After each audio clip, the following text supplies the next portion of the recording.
Mic دوسرا لانے گئے تھا.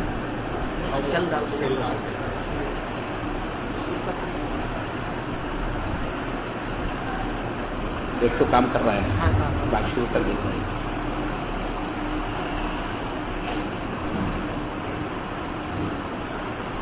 الحمد للہ رب العالمین والصلاة والسلام علی سید المرسلین, اما بعد فاعوذ باللہ من الشیطان الرجیم, بسم اللہ الرحمن الرحیم. اللہ یجتبی الیہ من یشاء ویہدی الیہ من ینیب. وقال تعالی قل للمؤمنین یغضوا من ابصارهم.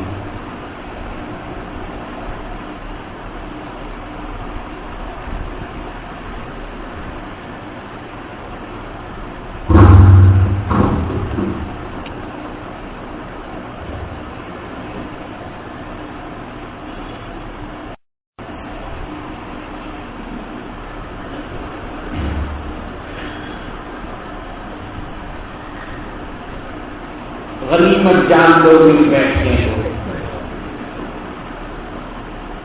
غنیمت جان لو مل بیٹھنے کو.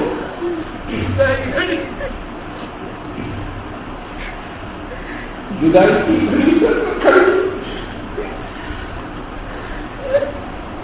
چند لمحات میں آپ لوگ اپنے اپنے وطن جائیں گے.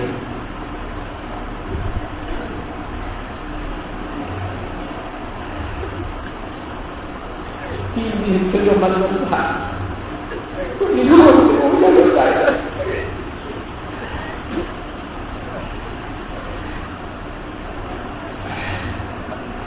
بہرحال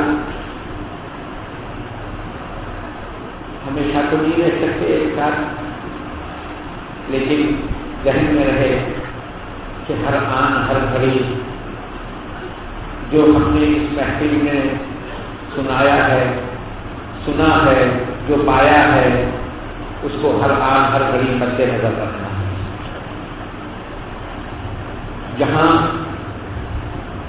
شیخ کا سبق جاری رہتا ہے وہاں شیخ کا فیض جاری رہتا ہے.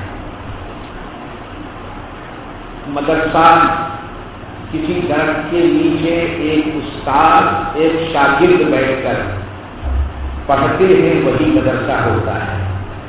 مدرسے کے لیے کوئی بلڈنگ ہونا, کوئی عمارت ہونا ضروری نہیں ہے.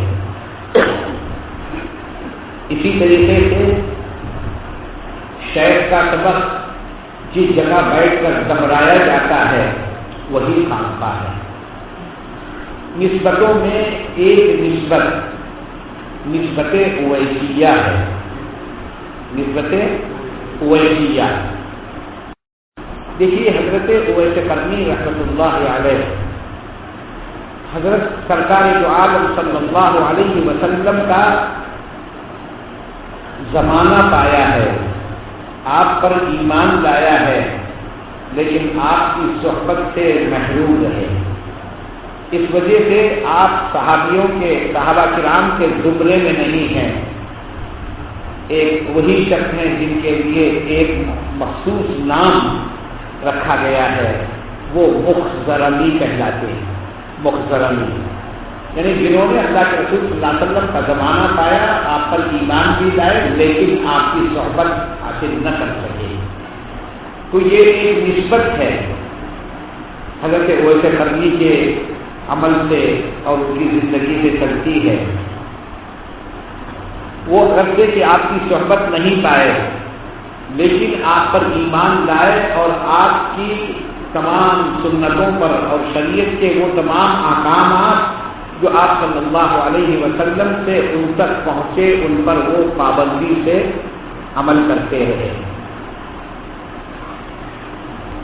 دور رہنے کے باوجود, صحبت نہ پانے کے باوجود, دور رہتے ہوئے اپنے شیخ کا سبق پوری پابندی کے ساتھ جو مرید کرتا ہے وہ اپنے شیخ سے پوری توجہ پاتا ہے.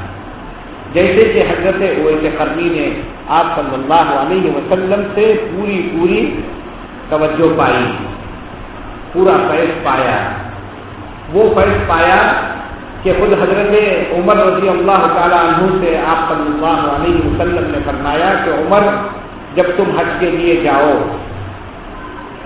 تو اویس قرنی نامی شخص ایک یمن کا ہوگا، اس سے ملنا اور اپنے لیے دعائے مغفرت کرا لینا۔ حضرت عمر رضی اللہ تعالیٰ عنہ حج بیت اللہ گئے۔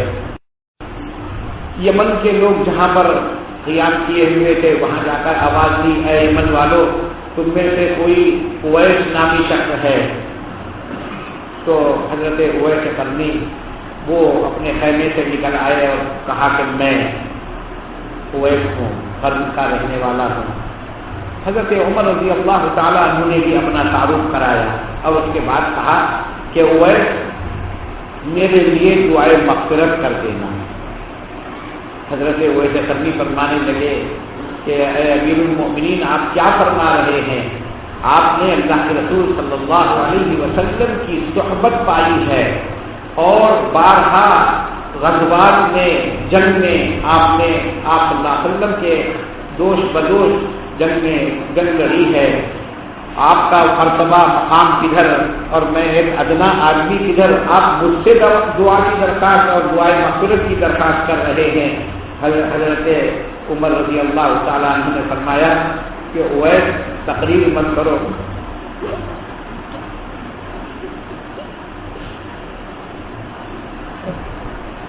بلکہ بس اتنا کہہ دو اللہم اغفر لعمر، کیونکہ اللہ کے رسول صلی اللہ علیہ وسلم نے مجھ سے یہ کہا ہے کہ میں تم سے ملوں اور اپنے لیے دعائے مغفرت کرا لوں۔ تو حضرت اویس قرنی نے آپ کے لیے دعا فرمائی، اللہ اغفر لعمر، اے اللہ عمر کی مغفرت فرما۔ تو یہ درجہ، یہ مقام، یہ کیفیت اور یہ کیفیات شیخ سے جسمانی طور پر دور ہونا کوئی معنی نہیں رکھتا۔ جب شیخ کا عمل اور شیخ کا سبق جاری رہتا ہے تو باطنی فیض اس کے لیے کوئی چیز دوری نہیں رکھتی اور کوئی دوری اس کے لیے نقصان دہ نہیں ہے۔ اس لیے 3 دن میں ہم نے خاص طور سے اس موقع پر جو کچھ اپنے بڑوں سے سنا، حاصل کیا ہے، ذکر کیا ہے، اس کو ہمیشہ مستحضر رکھنا اور پابندی کے ساتھ عمل کرتے رہنا، تسبیحات وغیرہ وغیرہ۔ میں نے آپ حضرات کے سامنے قرآن کریم کے آیتوں سے کچھ حصہ پڑھا ہے۔ اللہ تبارک و تعالیٰ فرماتے ہیں، اللہ یجتبی الیہ من یشاء ویہدی الیہ من ینیب۔ اہل اللہ حضرات فرماتے ہیں کہ سالکین میں جو اللہ کو پانے کے راستے پر چل رہے ہیں ان میں 3 چیزوں کا ہونا ضروری ہے۔ ایک چیز یہ ہے کہ اپنے آپ کو ہر آن ہر گھڑی اللہ کی طرف رجوع رکھے، اللہ کا استحضار ذہن میں رکھے اور اللہ کے دیکھنے کا تصور، اللہ حاضری، اللہ ناظری، اللہ معی، جو ہم ذکر کے دوران کہتے ہیں، وہ تصور کہ اللہ مجھے دیکھ رہا ہے اور اللہ میرے ساتھ ہے اور اللہ میرے پاس حاضر ہے۔ اپنے آپ کو ہر آن ہر گھڑی اللہ کی طرف رجوع رکھنا، یہ ہے بندے کا اللہ کی طرف متوجہ ہو جانا، اپنے آپ کو اللہ کی طرف رجوع کرنا۔ یہ کیفیت بندے کو اس کے سلوک میں آگے بڑھاتی ہے اور وہ اللہ تبارک و تعالیٰ کے قریب تر ہوتا رہتا ہے۔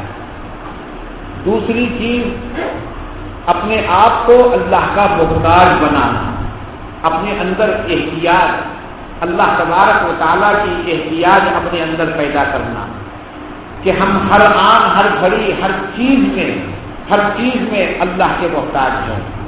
کسی پریشانی کے معاملے میں، کسی ضرورت کے معاملے میں ہم بھاگ دوڑ کر کے کچھ نہیں کر سکتے اور اللہ کرنا چاہے تو بغیر بھاگ دوڑ کے ہو جاتا ہے۔